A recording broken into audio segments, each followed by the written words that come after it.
My name is Chase Johnson. I'm from Denver, Colorado, and we have used C3 Group several times on some of our large loss commercials and our higher end residential for their appraisal services and their public adjusting services. Their knowledge of the market, of the ever-changing regulations, and their ability to create a very thorough estimate from an understanding of construction and the management of the project.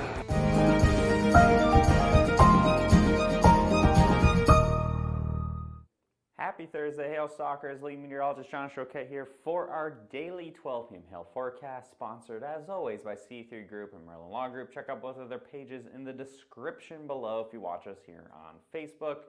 And if you need any help with the website and the app, yes, it is August, and I'm sure a lot of you folks have probably signed on to us by now or noticed our changes. But if you get hiring some new people, or maybe you're new to us because of the big storm in Minneapolis, welcome. And if you need some help, we're happy to set up a training, a one-on-one training, or us with like your whole staff, whatever it needs to be, so you can be squared away and ready to go when that big storm happens and use our product to the best of your ability. The number will show up at the end of the video here, or you can message us right on Facebook, message us on our website. However you can to get a hold of us, we'll get that set up at your earliest convenience.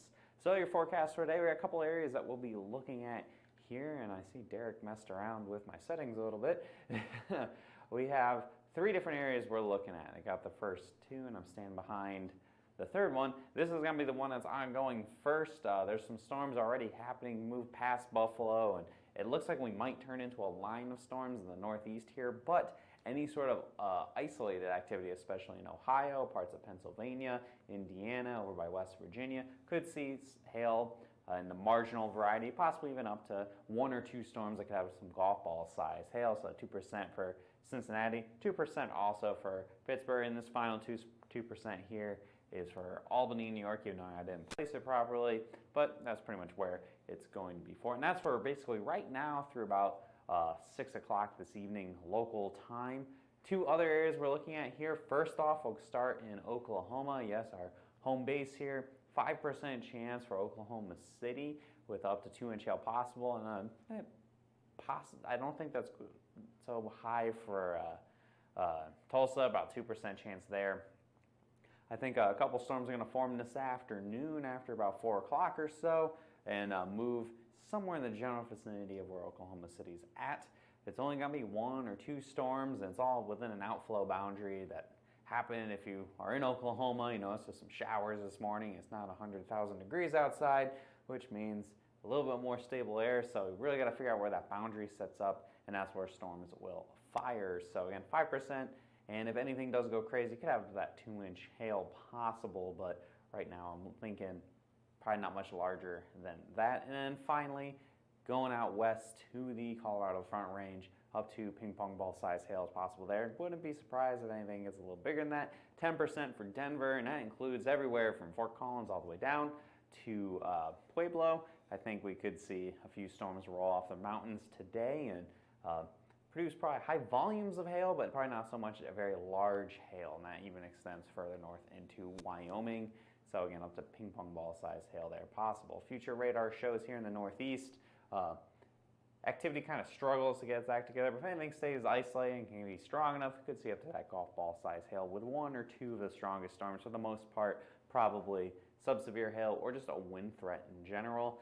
I know for growing up in the Northeast, it was a very frustrating time to get big-time severe weather other than just some gusty winds, but that's how things roll. Here across the Central Plains, you can see all the storms that form across Colorado, and then first focusing in on Oklahoma after about 4 o'clock or so, you see this particular run has 1 lone storm forming fairly close to Oklahoma City.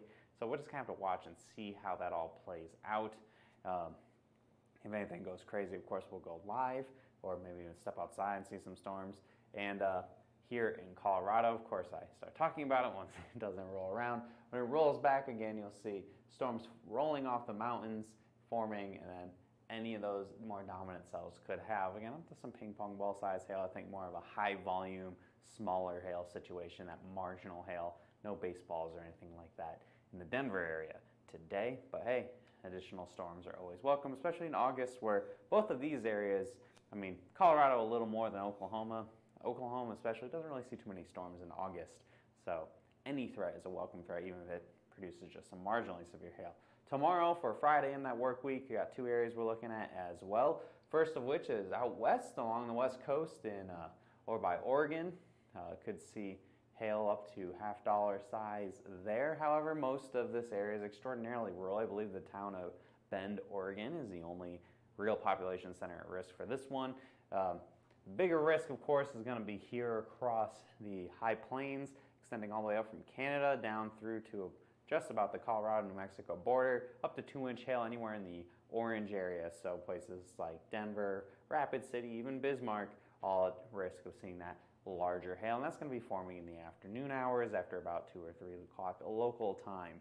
Future radar starting up north and work our way south here. See some storms forming in the afternoon hours, again after about 3 o'clock local time. Any of those isolated storms could have that 2-inch hail, possibly even larger in some areas. I think that we're going to have some pretty prolific hail producers tomorrow. The only problem is, can we get it to hit people? Dakotas are notoriously lowly populated, or sparsely populated, I mean. So we'll see if anything can happen there. However, I'm not too concerned about population centers not being hit, because I think there will be some storms along the Front Range in Colorado tomorrow as well. And again, any of those strongest storms got with 2-inch hail, but definitely prolific hail producers. So a lot of hail, assuming these storms are able to properly form right off the mountains. So that's what we're expecting for that rest of the work week. Follow us here on Facebook, hit See First, so you don't miss any of our posts. I know Facebook's algorithm is getting particularly ruthless recently, so definitely interact with our page, share the videos, all that great stuff, so you don't miss when a big storm happens, like the Minneapolis storm that kind of caught us off guard a little bit Monday early afternoon, or the subsequent posts about being a 5-star. You don't want to miss any of that stuff, so that's why you got to hit See First. Give us a call if you need a training right there on the screen, 855-334-4245. And if you have any comments, questions, or concerns, or you're interested in what Hailtrace has to offer, you can email us as well. Visit our website for more details. And finally, follow us on Instagram, where we do post fairly regularly of other content involving hail and what Hailtrace has for you. Hope you guys have a great rest of your Thursday. Do those hail dances. Maybe we'll be back a little bit later to have some live coverage, maybe. Fingers crossed across a couple cities. And if not, I'll see you guys again tomorrow at 12 p.m. like we do every single weekday here on whatever platform you guys watch us on. Have a great day, everybody.